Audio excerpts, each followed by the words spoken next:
Yun! Good afternoon everyone! Welcome back for another video. TRD Parts again sa YouTube and TRD Parts sa Facebook page. And Viber WhatsApp 0917-888-1133. Yes, meron tayong bisita sir. Ang nagbabalik. Okay, konting trivia lang. This is a 2016 manual.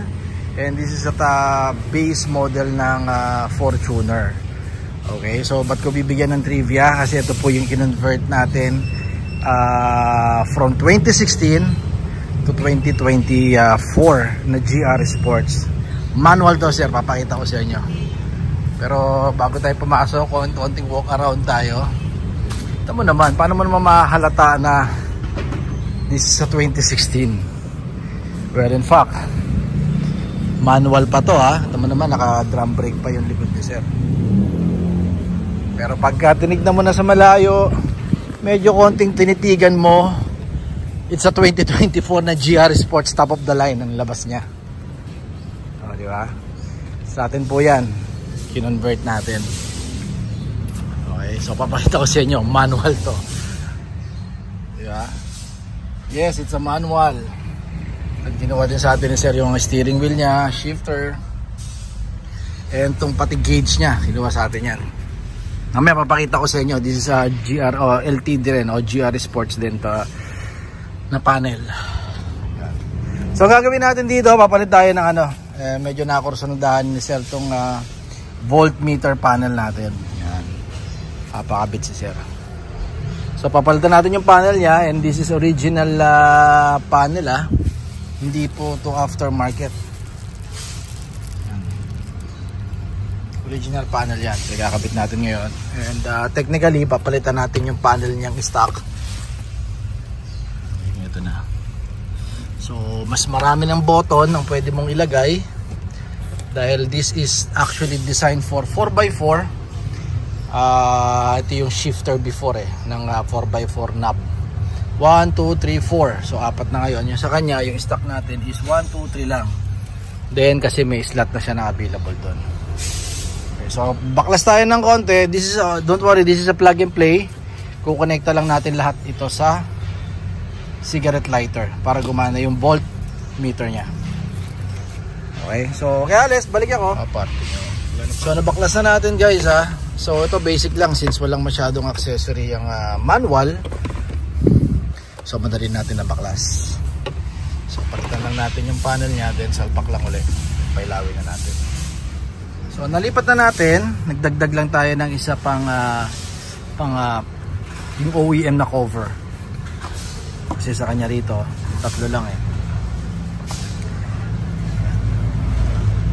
So pakita natin exactly the same na OEM sila. Ito nga lang, pang 4x2. Ito kasing panel na to, pang 4x4. Original sir Legit yan, genuine yan. Kahit yung mga 2025 na 4x4 Fortuner, ito yung nakakabit na panel. So ginawa na natin ng paraan para yung butas na yan maging voltmeter mo na para mas pogi. So kabit na natin sa auto.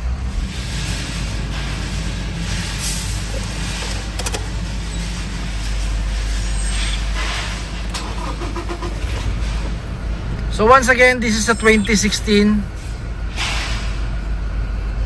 manual. Yes, kung nagugulat kayo, ito yung kinonvert natin na base model, ginawa nating latest or ginawa nating yung top of the line na GR Sports. Yan. Yun ang guwapo, GR Sports. Legit yan sir original. Meron din tayo niyan, 30,000 yata benta natin o 33,000 yata para sa GR Sports. Manual matic, 4x4, 4x2, pasok yan, plug and play. Then also yung steering wheel na kinabit natin isa, napaka-bulky Ito, ginawa niya lang ng paraan to para maging GR Sports. Then pakita natin yung kinabit. Sama na rin natin tong shifter na manual na pang GR din.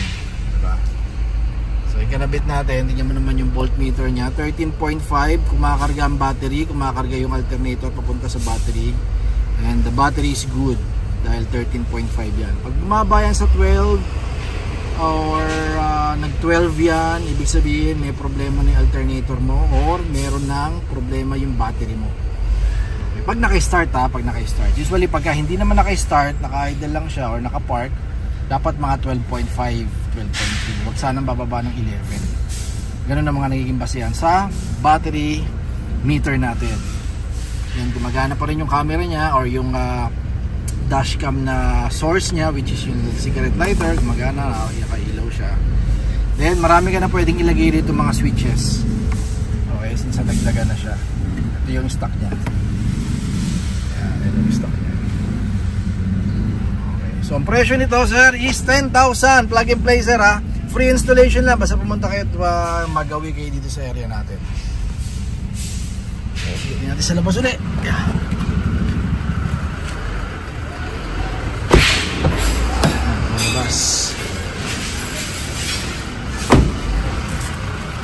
Wapo! Diba? Sino mag-aakala na base model to na 2016? Pati kulay, pintura, nakuha natin yung pintura niyan.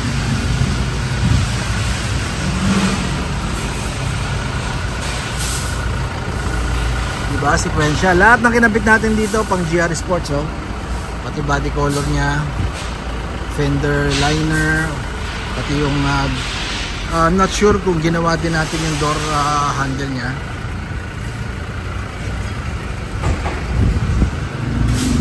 Diba?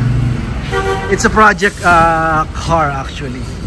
Dahil well, nakaka-proud dahil yung base model nabigyan natin si sir na napakagandang driving experience kahit na manual to. Diba? Pati spoiler niya, GR Sports din, meron din tayo niyan. Wala lang, nakakabilib lang. Dahil hindi mo na kailangan ibenta yung manual mo or yung old Fortuner mo para ma-attain o ma-achieve yung latest na 2025 look ng Fortuner. Dahil ito na siya. Alright, so thank you kay Sir Mark ng Quezon City yata si Sir Mark for trusting us again. Balik-balik lang si Sir dito. Follow nyo kami sa ating social media account. Unahin ko na yung Facebook page natin Sir, yung merong Philippine flag sa dulo ha. TRD Parts, Tango Romeo Delta. Then yung Philippine flag yon. Okay, so sa Facebook sa YouTube naman natin TRD Parts lang, wala namang flag yon. Pero ang common nila yung TRD logo natin, yung bilog na may TRD Tango Romeo Delta. Okay? So Viber, WhatsApp, meron din tayo sa upper right ng yung mga screen, sir. 0917-888-1133. So keep safe, everyone. Once again, this is Mike TRD. Don't settle for anything less. Choose Toyota, still the best. Keep safe, everyone. Bye-bye.